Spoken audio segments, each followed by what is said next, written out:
na yan.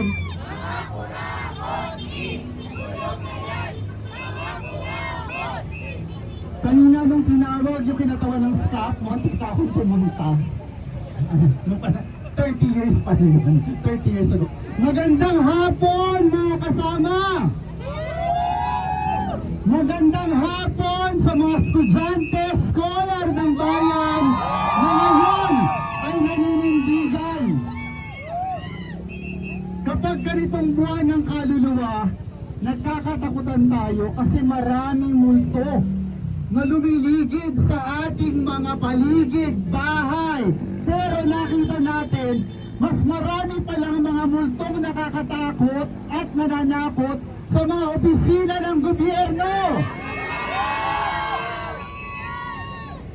Noong isang araw lamang, may multo ng ating nakaraan nang palusutin ng Sandigang Bayan sila Enrile at ang kanyang mga kasabwat sa kanilang kaso.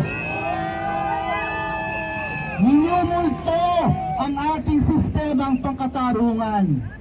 Bago naman yun, meron namang isang multo bandang Agham Road sa Office of the Ombudsman. Meron daw ghost decision. Wala daw yan dati, hindi natin alam, pero bigla na lang lumabas mula sa ilalim ng lupa na para bang tiyanak. Para palusutin naman si Joel Villanueva. Nakakatakot ang multo ng katiwalian. Nakakatakot ang multo ng kasinungalingan. Pero ang mga halimaw ng katiwalian, sila ang matakot sa taong bayan kasi narito mga estudyante at kabataan naninindigan at hindi titigil hanggat hindi sila napapanagot at nagkukulong. Sa araw na ito, pinapaalala natin sa Hining Marcos, hindi pwedeng hanggang press release lang, hindi pwedeng hanggang pangapangalan lang, hindi pwedeng hanggang live stream lang, dapat may makulong, dapat may managot, dapat mabalik ang pera ng taong bayan. Sa araw na ito, hinahamon natin ang Malacanang. Hindi pwedeng pagmitingan at pagdebatihan pa ako, ilalabas nyo ba ang salanyat ng gabinete? Dapat ilabas na yan, dapat automatic na yan. Pananagutan, accountability at transparency ang ating panawagan. Bakit hanggang ngayon nagdedebate pa sila kung ilalabas sila ang salin nila?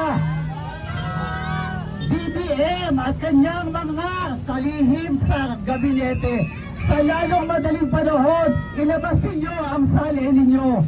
Set a good example.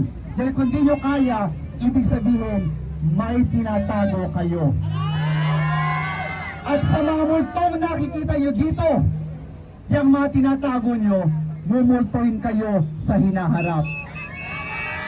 Gusto natin magsabi ng Happy Halloween sa lahat, pwera lang sa mga halimaw ng katiwalian.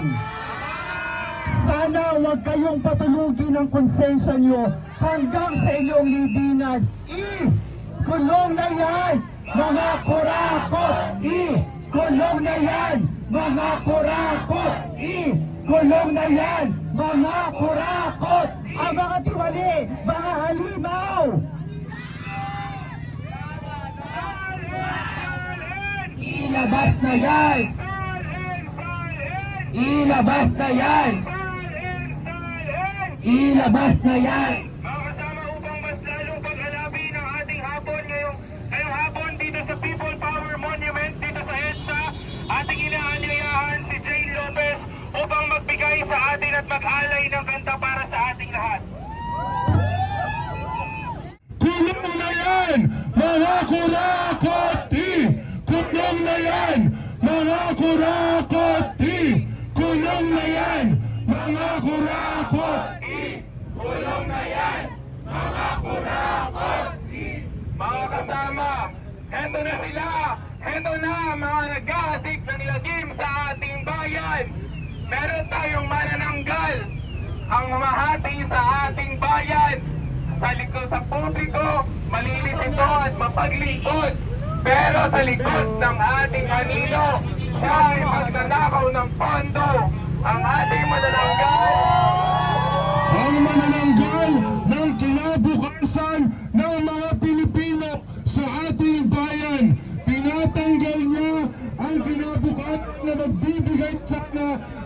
maayos na buhay para sa atin. Tama ba mga kasama? Ang ating susunod, ang babae sa Palete Drive, ang multo ng ating nakaraan. Ang multo ng ating nakaraan, ang siyang nagnanakaw ng ating kinabukasan. Hindi natin dapat kalimutan ang mga nakaraang isyu ng korupsyon. Dapat itong pakatandaan at labanan. Narito ang ating White Lady bilang simbolo ng multo ng ating nakaraan. Sa susunod, meron tayong tiyanak bilang isang Nepo Baby dahil hindi tayo papayag na may Nepo Baby lang na nagnanakaw sa ating bayan. Hindi maaari na nagpapakasasa ang mga Nepo Baby sa nakaw na bayan.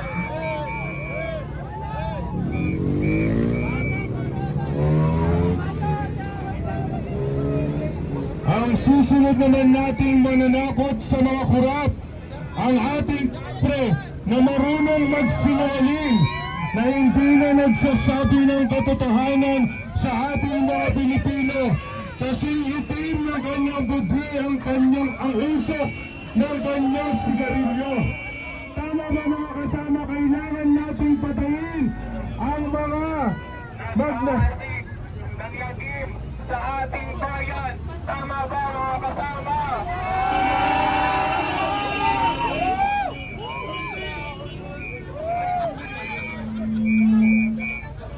Mga kasama, bilang huli sa ating mga karakter ngayong Halloween protest, meron tayong isang buwaya bilang simbolo ng korap na politiko. Bilang simbolo ng isang korap na politiko na dapat kinukulong at hindi hinahayaan kung saan-saan na lamang sa ating bayan. Mga kurakot, kulong na yan! Mga kurakot, kulong na yan! Mga kurakot, mga kasama, narito sa ating harap ang mga nag-aasik ng lagim sa ating bayan, pero hindi dapat sila ang ating kinakatakutan. At dapat hindi rin tayo natatakot sa mga korap na politiko. Dapat silang panagutin at sugpuin. Mga kasama, kulong na yan! Mga kurakot! Kulong na yan! Mga kurakot! Kulong na yan! Mga kurakot!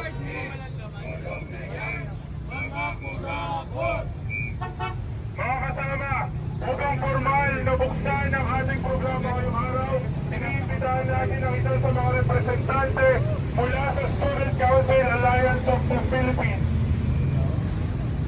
Mga kasama, bilang magsasalita at representante ng kabataang kababaihan, narito si kasamang Claire upang magsalita ng kanyang pahayag.